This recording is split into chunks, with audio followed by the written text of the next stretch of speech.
Moving on to the awards, presentations, and recognition. The report of data from the Illinois School Report Card. Tim Riley. This is one of the state requirements, but it's also one of the pleasurable times that we have at a board meeting to talk about what's out there publicly about our students, the successes that they had over the last year. And so this is not a part of the report card, it's just one slide. But the PSAT test is how kids are recognized as National Merit Scholars, state scholars. And we had a really nice session tonight before this meeting, an awards night, about 38 kids from the district that received some national accommodation. I wanted to show you those numbers though, the total testers down in the bottom, 2008. We haven't been anywhere near 2,000 kids taking this test, and there's no benefit other than practice and confidence for our freshmen and sophomores. It's a junior test, but our kids are going to do extremely well. It shows how committed they are to doing everything they can for their future.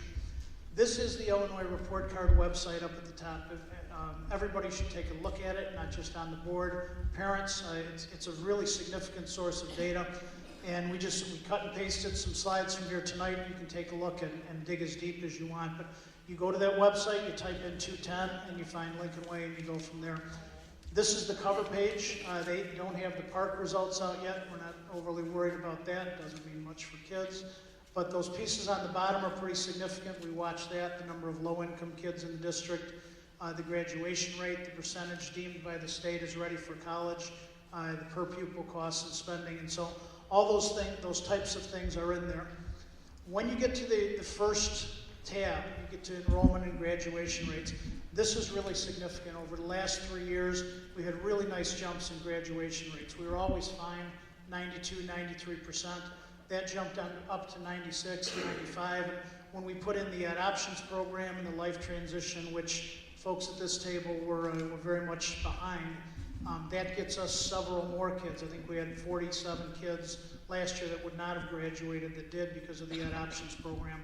That gets us up to 97%, significantly higher than most of the people that we like to compete with or like to see their academics. So that's a great number for us. The total enrollment of the district, as we've said, has been sliding. This is, again, all state documented, down to 7126. The teacher retention, we have had retirements that we haven't replaced. We have had some young teachers that have been released. A lot of teachers have gone on part-time over the years, and so all those things are significant.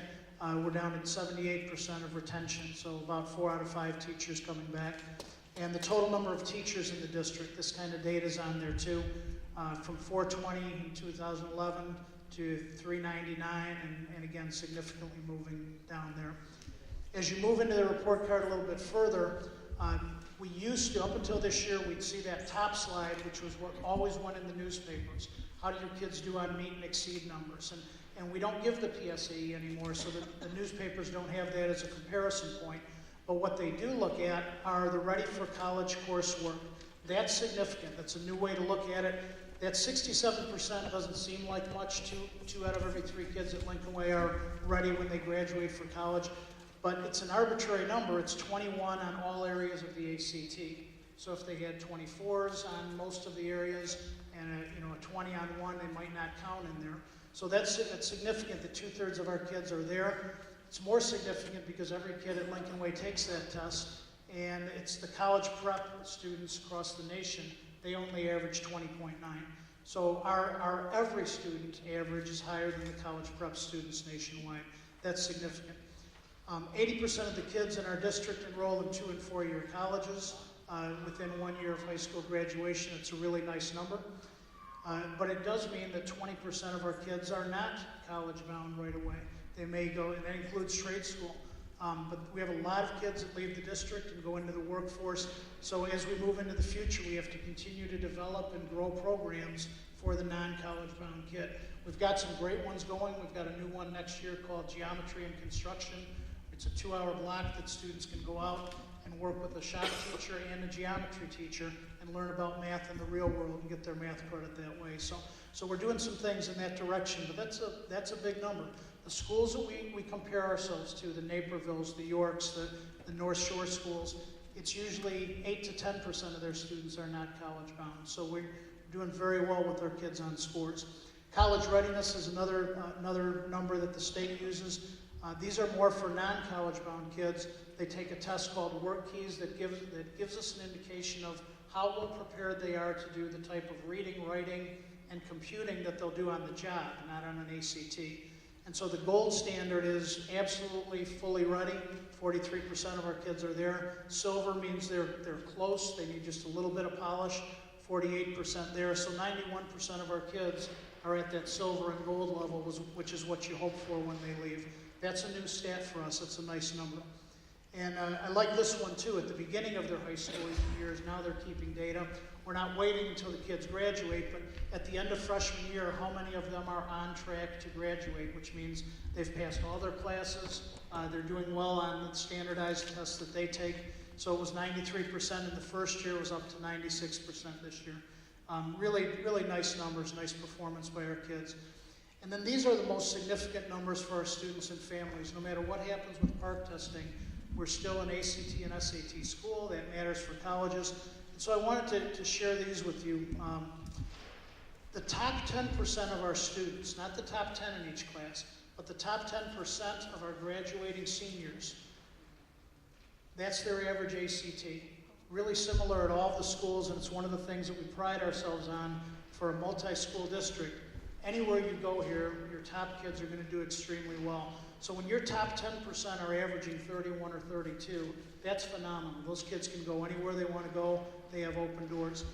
We wanted to see how they did a little bit lower. Our top 25% of our students, their average is almost up to a 30. That's incredible when a quarter of our kids are averaging close to a 30. So we pushed it one step further. What does the top half of our class look like? Now remember, the national average for an ACT is a 20.9. The top 50% of our kids are up around a 27. That is an unbelievable number. That'll stack up with anybody. So we're really proud of that. That's what the district looks like down at the bottom. And I shaded in that 27 average for 50%. That means we have kids that are in the bottom half of their class that are getting 24s, 25s, and 26s on their ACT. Here's what that means for us, and we have to take a really hard look at this. Does our current system of class rank hurt or help students as they apply to college? Because we have kids with a 26 average that may not be in the top half of their class. And if you back off on rank, they're only rated on the 26 and on their grade point average. But when you're ranking, the number of successful kids that we have, that can hurt us. So we've got the District 210 committee doing a lot of looking at that. Most of the North Shore schools have done away with class rank and any of those distinctions. Almost every college has talked to us and says that it doesn't matter. They look at the unweighted grade point average and how kids do and their involvement. So this is significant for us. But those numbers are absolutely amazing. I'd put those up against anybody anywhere, especially with school where 100% of our kids take the test. You've probably seen this in the Tribune, but the 677 high schools in Illinois, all 4 of our schools were in the top 84. We're 1, 2, 3, and 4 in Will County or in the south suburbs, depending on the paper. So really a very significant, another positive performance by all of our kids. And then just for the board, and again, not to throw any other districts under the bus, but there's some comparison charts on the back. Again, some of the schools we like to compare ourselves to because they provide a quality education. There's Hinsdale, there's Arlington Heights, there's Downers, there's 230 with Sandburg.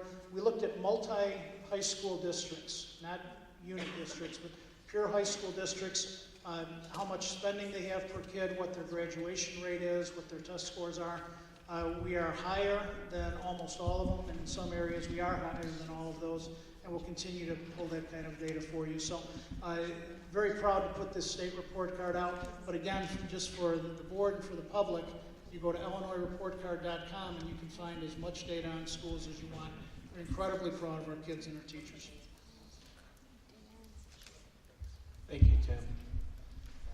We have with us the Student Council Presidents, Keely Nelson, Rose Polkowski, Matt Cook, and Mitchell Alcazar. So welcome.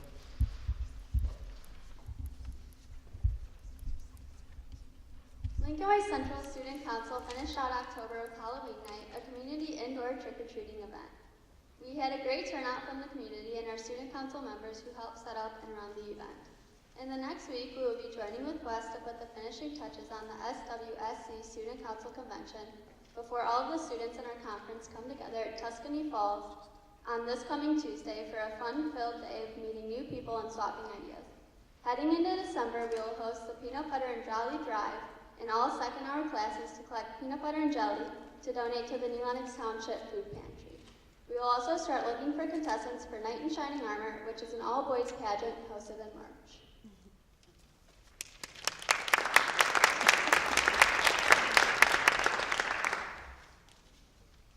During this week and next week, Lincoln Way Student Council is hosting our annual food drive. This year we are donating food and money to Cruising for a Cause, which is hosting its 7th annual food drive to help benefit veterans and their families. Their goal this year is to feed 1,000 veterans. Also, during this holiday season, Exec Board will be adopting a family to buy holiday gifts for.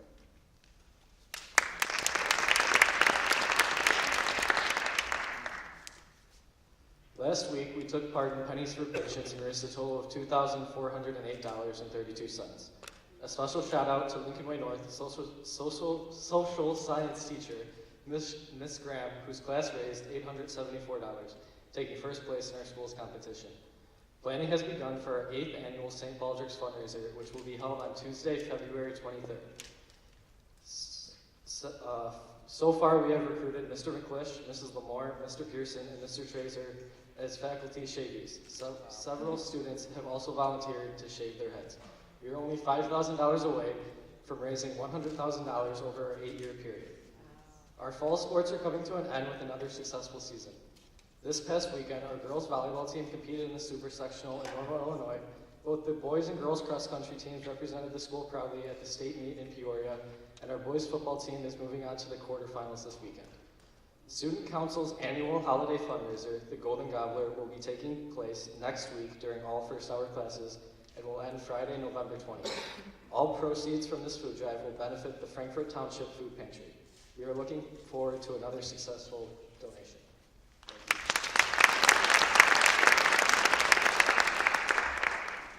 As Kaylee put it, next week, Lincoln Way West and Lincoln Way Central will be hosting the Southwest Suburban Conference Student Council Convention.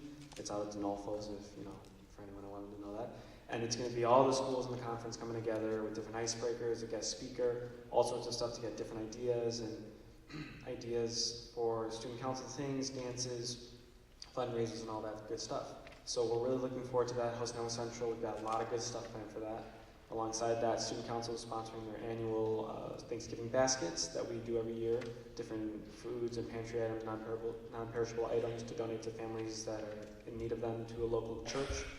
So we're getting that going, and students are donating like crazy for that, which is awesome. And also we're getting ahead of the curve and starting to plan our twerp, which will be in February, and we're hoping that'll be even better than the ones we've had in the past.